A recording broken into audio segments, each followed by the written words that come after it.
Hello, everyone. How you doing? Good? Thank you very much for coming. This is great. Before I start, not all of you have met a Canadian before, so I'll just explain. We're exactly like Americans, okay? Except for three things, okay? A Canadian becomes an American if you take away those three things, and that is geographical awareness, awareness of one's own surroundings, and awareness is the last thing. Okay, and we also sound a lot alike. Canadians say, let's make peace. Americans say, we're going to take a piece. It's almost the same. Before I start, also let's see who's in the audience. We have a very diverse crowd celebrating diversity. Canada, Sweden, yes. Yeah. France. Cool, great. Now let's do like a general question. Everyone born in Europe, little applause. Yay. Okay, good. Everyone not born in Europe. Okay, sporadic, good. And there's sometimes a British person, they're like, am I still from the EU? I don't know. That's a Brexit joke, by the way. Do a PowerPoint about Brexit for an hour after this. It's okay. Last question, very important. Those of you with a 13-year-old son and a Swedish ex-wife that just got the house and the car and everything, yay. Fucking hell. Can we edit that out? No, that's me, by the way. It's okay. I really like my Swedish ex. She's very nice. She's still a MILF. Do you know what that is? A mother I like to forget, so that's nice. Actually, we had a very nice big stone house in the Swedish countryside. It was really nice. But I think the problem, as a lot of foreigners know with Swedes, is communication. They don't say very much. I never really had her at listening distance in the big house. She was always at echo distance. So I just misunderstand everything. She'd be like, putting your feet on the table like that, don't do that, do that, do that, do that. I'm not in the mood, don't come closer, come closer, come closer. Don't put that there, put that there, put that there. Our bedroom is very big too. I see the free beers are kicking in nice. Be sure to get another one during the show.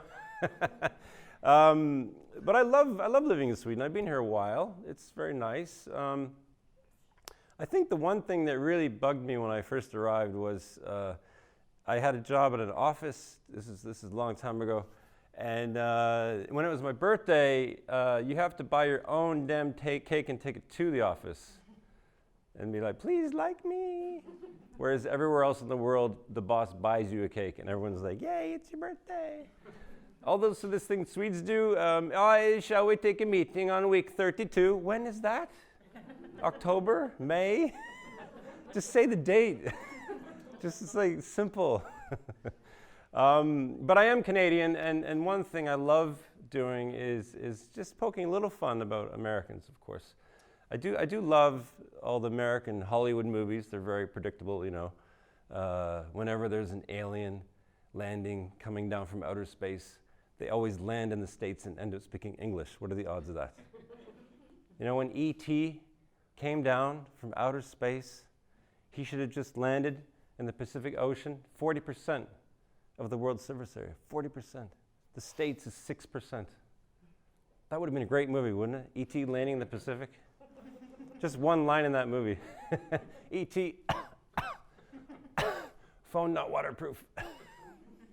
But what about E.T. landing in other countries?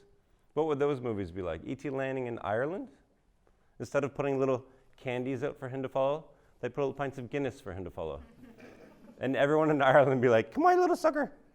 Follow the Guinness, you little fucker. E.T. landing in Sweden?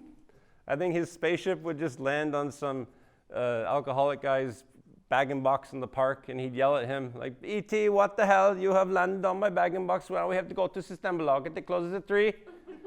We go, you come home with me after Systembolaget. We make a pita panna and I stick the egg on the pita panna. It's great. That's a new joke I'm not working on anymore.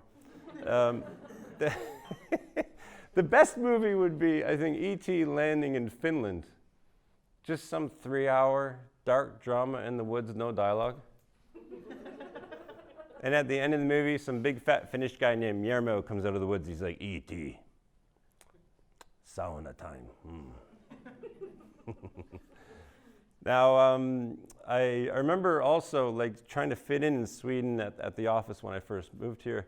It's like feeling like inclusivity and things like that. It was very interesting. I remember having a conversation with an older employee, and their English was like fuzzy, you could say. And she was complaining about cows, and I didn't understand. She's like, yes, I'm in the printing room, it's just cows. The paper doesn't work, it's just cows, cows, cows. And after work, I go home, it's cows, cows, cows there too. And then the kitchen is just cows. I'm like, what the hell are you talking about? Yes, cows, C-H-A-O-S, cows. Oh, chaos, okay, right. And then I remember after a show one time in Sweden, a Swede came up to me and they're like, I like that joke about the E.T., it is very funny. You know, my favorite movie from the 80s, it's, you know, this Arnold Schwarzenegger, Predator. Do you know this? Predator, what the fuck? Oh, Predator, okay, right. Can you imagine a movie called Predator? A 15-year-old boy, he's very nervous, he's going on a date, what's gonna happen, you know? Can you imagine the trailer to that movie? Coming to a cinema near you, he was the Predator. A movie about a boy getting ready for his date at his parents' house. Will he buy her the flowers? Will he remember his credit card? He was the Predator. So I am Canadian, as I said. Now, my name is Joe, and when you think of Canada, what do you think of? Maybe you think of nature and animals. Maybe you think of beavers, perhaps. And maybe you think of how peaceful and friendly Canadians are. Especially after a few drinks, we're very peaceful and friendly. And we're very, very good at ice hockey as well. We're very good at ice hockey. Now, how did I end up in Europe? I was an exchange student in 1997, and I could only choose 2 places in the world. I could only choose Wales or Umeå in the north of Sweden. So I thought to myself, Wales, what is Wales famous for? And I could only think of these. And I thought, well, what is Sweden famous for? I could only think of these, yay. So it was a very difficult decision. Wales or Sweden? I went to Sweden, of course. I went to Umeå in 1997, long time ago. I'm quite old, I don't know. I remember going to ICA the first day, to the Oldhem Centrum. Now this is I think a lot of us who've moved to Sweden have had this same kind of experiences trying to fit in, you know, the cultural shocks of moving to a new place. And this happened to me the first day. I went into ICA looking for coffee and milk and cornflakes and things like that. And I found this stuff called fill milk.